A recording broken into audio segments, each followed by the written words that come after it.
ایک عورت جو کل تک ایک قبیلے کی شہزادی تھی آج ایک قیدی بن چکی ہے، لیکن کیا آپ یقین کریں گے کہ یہی قیدی عورت کچھ ہی دنوں میں امہات المومنین میں شامل ہونے والی ہیں؟ اور کیا آپ جانتے ہیں کہ اس ایک عورت کی وجہ سے 40 سے زائد لوگ غلامی سے آزاد ہو گئے؟ یہ کوئی عام کہانی نہیں، یہ ہے حضرت جویریہ رضی اللہ تعالیٰ عنہا کی زندگی، ایک ایسی زندگی جو ہمیں سکھاتی ہے کہ اللہ جب چاہتا ہے تو تقدیر کا رخ بدل دیتا ہے۔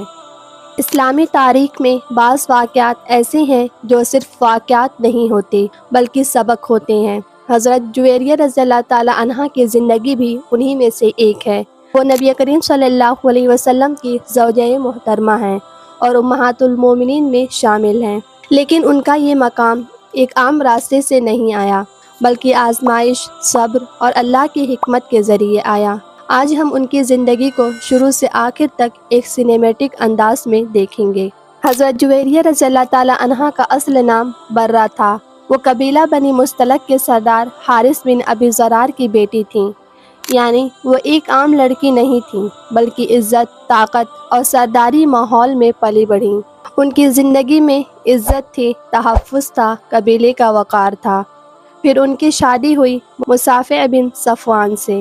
زندگی عام عورتوں کی طرح گزر رہی تھی، لیکن انہیں کیا معلوم تھا کہ بہت جلد سب کچھ بدلنے والا ہے۔ یہ سن 5 یا 6 ہجری کا وقت تھا۔ بنی مستلق مسلمانوں کے خلاف تیاری کر رہا تھا۔ نبی کریم صلی اللہ علیہ وسلم کو خبر ملی اور پھر ایک جنگ ہوئی۔ یہ جنگ زیادہ دیر نہیں چلی اور مسلمانوں کو فتح حاصل ہوئی، لیکن اس فتح کے بعد کئی لوگ قیدی بن گئے۔ انہی قیدیوں میں وہی سردار کی بیٹی حضرت جویریہ رضی اللہ تعالیٰ عنہا بھی تھیں۔ سوچیں، کل تک عزت کی بلندیوں پر اور آج قید میں۔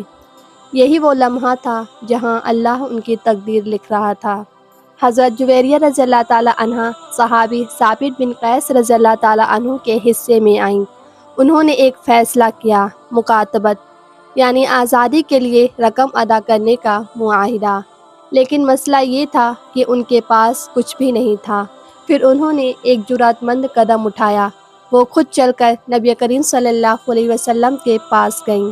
وہ نبی کریم صلی اللہ علیہ وسلم کے سامنے کھڑی ہوئیں اور عرض کیا، یا رسول اللہ، میں اپنی آزادی چاہتی ہوں، میری مدد فرمائیں۔ یہ ایک عام درخواست نہیں تھی، یہ ایک قیدی کی فریاد تھی۔ نبی کریم صلی اللہ علیہ وسلم نے ان کی بات سنی اور فرمایا، کیا تم اس سے بہتر بات نہیں چاہتی؟ وہ چونک گئیں۔ پھر آپ صلی اللہ علیہ وسلم نے فرمایا، میں تمہاری رقم ادا کر دیتا ہوں اور تم سے نکاح کر لیتا ہوں۔ یہ ایک ایسا لمحہ تھا جہاں زمین اور آسمان کے فیصلے بدل رہے تھے۔ حضرت جویریہ رضی اللہ تعالیٰ عنہا نے فوراً قبول کر لیا۔ جب صحابہ کرام رضی اللہ تعالیٰ عنہ کو معلوم ہوا کہ حضرت جویریہ رضی اللہ تعالیٰ عنہا اب نبی کریم صلی اللہ علیہ وسلم کی زوجہ ہیں، تو انہوں نے کہا، یہ تو رسول اللہ صلی اللہ علیہ وسلم کے سسرالی رشتہ دار ہیں۔ اور پھر ایک ایسا فیصلہ ہوا جو تاریخ میں سنہری حروف سے لکھا گیا۔ تمام قیدیوں کو آزاد کر دیا گیا۔ 40 سے زائد لوگ صرف ایک نکاح کی برکت سے آزاد ہو گئے۔ حضرت عائشہ رضی اللہ تعالیٰ عنہا فرماتی ہیں، میں نے جویریہ سے زیادہ بابرکت عورت نہیں دیکھی۔ نکاح کے بعد حضرت جویریہ رضی اللہ تعالیٰ عنہا کی زندگی بدل گئی۔ اب ان کی پہچان تھی عبادت، ذکر، تقویٰ۔ وہ فجر کے بعد بیٹھ جاتیں اور گھنٹوں اللہ کا ذکر کرتیں۔ ایک دن نبی کریم صلی اللہ علیہ وسلم گزرے، وہ ذکر میں مشغول تھیں۔ کچھ دیر بعد واپس آئے تو اب بھی اسی حالت میں تھیں۔ یہ وہ لمحہ تھا جہاں ایک عظیم راز سکھایا گیا۔